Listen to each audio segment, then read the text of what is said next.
بسم اللہ الرحمن الرحیم۔ ناظرین کرام، آج کل ایک میسج بہت زیادہ عام کیا جا رہا ہے جس میں مختلف کتب احادیث مثلا بخاری، ترمذی، ابن ماجہ وغیرہ کی احادیث کا حوالہ ذکر کر کے یہ بات ثابت کرنے کی کوشش کی جا رہی ہے کہ خواتین کا اپنے ناموں کے ساتھ اپنے شوہروں کا نام ملانا یہ کفار کا طریقہ ہے اور ایسا کرنا حرام ہے۔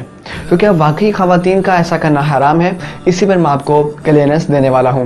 تو دیکھیے، دراصل ایسی کوئی بات نہیں ہے۔ خواتین کا اپنے ناموں کے ساتھ شوہروں کا نام لگانا، استعمال کرنا، دوسروں کو بتانا، لکھنا، یہ تمام تر کام بالکل جائز ہیں اور کسی بھی قسم کا اس میں گناہ نہیں ہے۔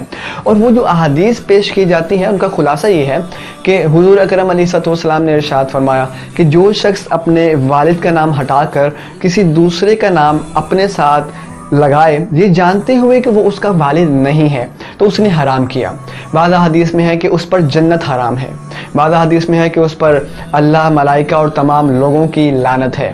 تو ناظرین کرام، دراصل ان احادیث کی صحیح وضاحت یہ ہے کہ جو شخص اپنے والد کا نام ہٹائے اور کسی دوسرے کا نام اپنے ساتھ بطور والد کے استعمال کرے، یعنی اپنا نسب تبدیل کرنے کی کوشش کرے، یعنی حقیقی والد کو چھوڑ کر کسی دوسرے کو اپنا والد ثابت کرنے کی کوشش کرے، تو وہ تمام تر احادیث اس شخص کے بارے میں ہے اور واقعی وہ گناہگار ہوگا۔ لیکن آپ خود فیصلہ کر سکتے ہیں کہ ہمارے ہاں خواتین جو اپنے ناموں کے ساتھ شوہروں کا نام استعمال کرتی ہیں، کیا وہ اپنی نسب کو تبدیل کرتی ہیں؟ بالکل نہیں۔ کیا وہ شوہروں کو اپنا والد بتانے کی کوشش کرتی ہیں؟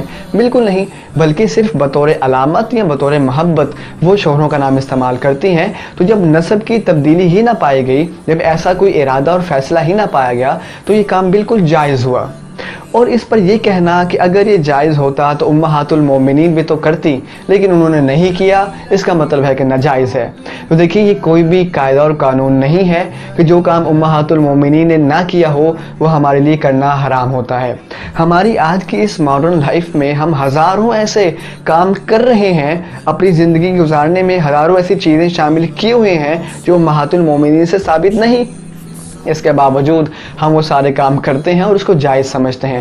یہ کوئی بھی قاعدہ قانون نہیں ہے، بلکہ جو کام سنت نبویہ کے خلاف ہوتا ہے وہ کام کرنا منع ہوتا ہے۔ اور جب ثابت ہو گیا کہ خواتین کا ایسا کرنا نسب کی تبدیلی کے لیے نہیں ہوتا، لہذا یہ بالکل جائز ہے۔ اور آخر میں ان لوگوں کے لیے کہ جنہوں نے وہ میسج پڑھا اور بغیر کسی صحیح عالم سے تصدیق کروائے ہزاروں لوگوں تک وہ میسج فارورڈ کیا، وہ بھی اس گناہ کے کام میں ملوث ہوئے، انہیں بھی اللہ کی بارگاہ میں توبہ کرنی چاہیے۔ اور آئندہ جب کبھی کوئی نیا پیغام آئے تو بغیر کسی صحیح عالم سے تصدیق کروائے کبھی بھی اس کو آگے فارورڈ نہ کیا جائے، کیونکہ ہو سکتا ہے کہ وہ بات غلط ہو اور اس گناہ کے کام میں آپ بھی ملوث ہو جائیں۔ امید کرتا ہوں کہ آپ کو یہ مسئلہ کلیئر ہو چکا ہوگا۔ اب یہ صحیح تصدیق لوگوں تک پہنچانا آپ کا کام ہے تاکہ صحیح مسئلہ اور صحیح وضاحت ان تک پہنچے اور وہ ذہنی طور پر بالکل پر اطمینان اور ریلیکس ہو سکیں۔